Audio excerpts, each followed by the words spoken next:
fellowship late नहीं मानवाधिकार आयोग द्वारस्थ थे संबलपुर यूनिवर्सिटी जने PhD researcher UGC CSIR junior research fellowship कार्यक्रम ने लेट प्रशासनिक अवहेलार मानसिक चापर अभियोग आनी पीएचडी रिसर्चर रिंकू मेहर जॉइनिंग रिपोर्ट ग्रहण आर फेलोशिप सक्रिय करबार ने लेट लगी से आर्थिक क्षति सहुतबार अभियोग कर घटना के नहीं गोटे वीडियो जारी करके से जीवन हारबार कथा बिल कहूथबा जना पड़ी दोषी विरोध में कार्यानुष्ठान और फेलोशिप सुविधा फेन घाए देवार लगी से मानवाधिकार आयोग पास अभियोग कर कुलपति कहते अभियोगर सत्यासत्य जांच कर पदक्षेप नियाजिबा प्रशासनिक अधिकारी भी कहते आयबार सोमवार दिने घटनार तदंत रिपोर्ट दि जाइबा मोर डेथ हे पारे माने लाइफ प्रति मोर सिक्योरिटी नै न आपण माने सॉल्व करन आ न्यूज़ पेपर दियन यूनिवर्सिटी किसी समाधान करि नै परबा पुलिस स्टेशन भी जाइथिली सेठी बुर्ला पुलिस स्टेशन भी कहले आमे किसी नै करि परम बोली करी मेंटल हरासमेंट केस है आ फिजिकल कथा हेतिले वेल सेडा आमे करि थांतो आम हाथ रे नै ना बोली करी से माने कहले 7 तारीख दिन chairman office chairman PG council office आसला गोटे नोटसीट रे से दीटा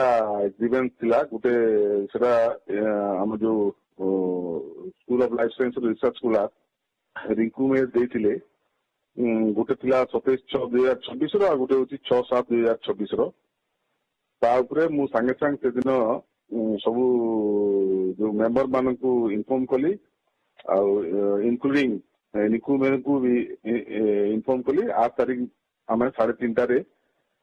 school of chemistry Sambalpur university meeting हला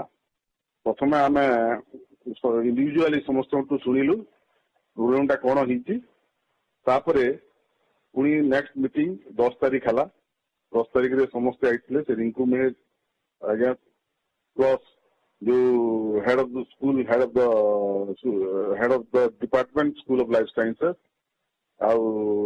जो सुपरवाइजर थिले से आइथिले आम डायरेक्टर सीडीसी को डाकिलु